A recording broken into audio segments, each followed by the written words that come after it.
అవి మనతో పాటు ఉంటే మనం బాగుండలేం. అవి విడిచిపెట్టి వదిలి నూతన సంవత్సరంలో మనం అడుగు పెడితే దేవునితో చక్కటి ఆశీర్వాదకరమైన జీవితాన్ని మనము అందుకంటున్నాడు కదా, ప్రాచీన పాత స్వభావమును మీరు వదులుకొని నవీన స్వభావమును ధరించుకొని. నవీన స్వభావం అంటే ఏంటన్నాడు? ఆ 24వ వచనంలో చాలా చక్కగా చెప్తూ వస్తున్నాడు ఆ మాటలు. మీరు దేవుని పోలికగా సృష్టింపబడిన వారు కనుక ఏమి ధరించుకోవాలి? నవీన స్వభావం ధరించుకోవాలి. నవీన స్వభావం ధరించుకున్న వారు ఎలా ఉంటారో తెలిసిన? యథార్థమైన భక్తి గల వారై ఉంటారు, నీతి కలిగిన వారుగా ఉంటారు అని ఆ 24వ వచనంలో చెప్తూ వచ్చాడు.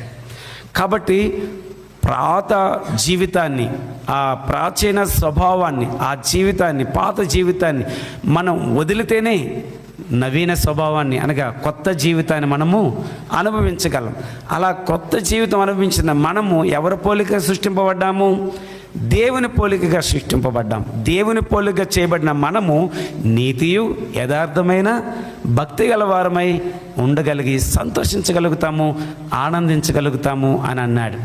కాబట్టి ఏమి వదలాలి, ఏమి ధరించుకోవాలో మనకి అర్థము ఇప్పటికే అయి ఉంటుంది. కాబట్టి ఈ 2024వ సంవత్సరంలో ఇవి నాతో ఉండడం వల్ల నేను చాలా సంతోషించలేకపోయానండి, దేవుని వాక్యం దగ్గరికి వెళ్ళలేకపోయానండి, దేవుని మందిరానికి వెళ్ళలేకపోయానండి, దేవుని పిల్లల సహవాసం చేయలేకపోయానండి, దేవుని సన్నిధిలో ఆనందించలేకపోయానండి, అవి విడిచిపెట్టుకోలేకే నా జీవితంలో చాలా కోల్పోయాను. అయితే ఒక రాత్రి 2024వ రాత్రి, డిసెంబర్ 31వ రాత్రి వాటిని వదులుకొని సరి చేసుకొని స్వపరీక్ష చేసుకొని మరొక నూతన జీవితం ప్రారంభించడానికి దేవుడు నాకు ఇచ్చిన ఈ అవకాశాన్ని బట్టి, దేవుడిచ్చిన ఈ గొప్ప యోగ్యతను బట్టి నేను వాటిని వదిలి వాటిని విడిచిపెట్టి నేను మంచిగా జీవిస్తానని అంటావా? ఒక అవకాశం నీ ముందుంది. ఆ అవకాశం సరి చేసుకునే అవకాశం దేవుడు నీకు ఇచ్చాడు, నాకు ఇచ్చాడు.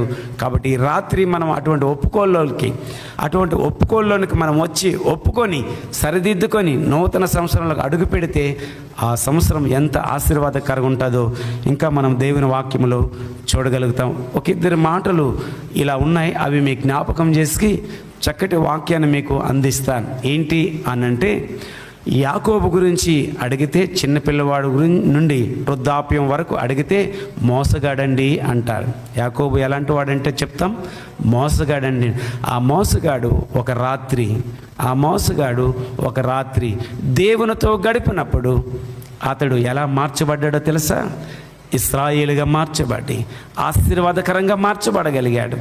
అయితే ఆ రాత్రి దేవునితో గడిపాడు, ఆ రాత్రి దేవుని దగ్గర ఒప్పుకున్నాడు, ఆ రాత్రి దేవుని